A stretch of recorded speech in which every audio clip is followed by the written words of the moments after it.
இன்றைக்கான மினி விலாகில் நம்ம என்ன பார்க்க போகிறோம்னா கருணக்கிழங்கு உருளைக்கிழங்கு கத்திரிக்காய் போட்டு ஒரு சின்ன காரக்குழம்பு வச்சுருக்கோம். வாங்க எப்படி செய்கிறதுன்னு பார்க்கலாம். ஸோ காய் இல்லாத டைமில் இதை ட்ரை பண்ணி பாருங்கள்.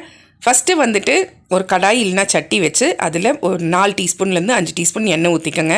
எண்ணெய் சூடானோன்னா 1/2 டீஸ்பூன் கடுகு, 1/2 டீஸ்பூன் வெந்தயம் சேர்த்துட்டு ஒரு 2 வெங்காயம் நல்லா குட்டி குட்டியாக கட் பண்ணிவிட்டு பொன்னிறமாக வறுக்கிற வரைக்கும் வதக்கி எடுத்துக்கோங்க. அடுத்தது ஒரு 2 தக்காளியும் கூட ஒரு 5 பல் பூண்டும் கருவேப்பிலையும் சேர்த்துட்டு நல்லா வதக்கி விட்டுருங்க.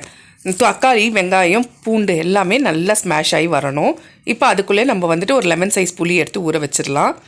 இப்போ வெங்காயம், பூண்டு, தக்காளி எல்லாமே வதங்கி வந்த உடனே கத்திரிக்காய், உருளைக்கிழங்கு, கருணக்கிழங்கு வந்துட்டு நல்லா கழுவி கட் பண்ணிவிட்டு அதையும் சேர்த்துக்கலாம். இப்போ ஒரு 2லேருந்து 3 நிமிஷத்துக்கு நல்லா வதக்கி விட்டுருங்க காயை. வதங்கிட்ட பிறகு ஒரு 2லேருந்து 3 டீஸ்பூன் குழம்பு மிளகாய் தூள், உப்பு ஒரு 1/2 டீஸ்பூன், மஞ்சத்தூள் ஒரு 1/2 டீஸ்பூன் சேர்த்துட்டு கூடவே ஒரு 2 நிமிஷத்துக்கு நல்லா அந்த எண்ணெயிலேயே வதக்கி விட்டுட்டு ஒரு கப்பு வந்துட்டு புளி தண்ணி சேர்த்துக்கலாம். நல்லா கரைச்சிட்டு கூடவே ஒரு 1.5 கப்பு வெறும் தண்ணி சேர்த்துட்டு ஒரு ஸ்லோவாக வச்சு ஒரு 10லேருந்து 15 நிமிஷம் குழம்பை நல்லா கொதிக்க வைங்க.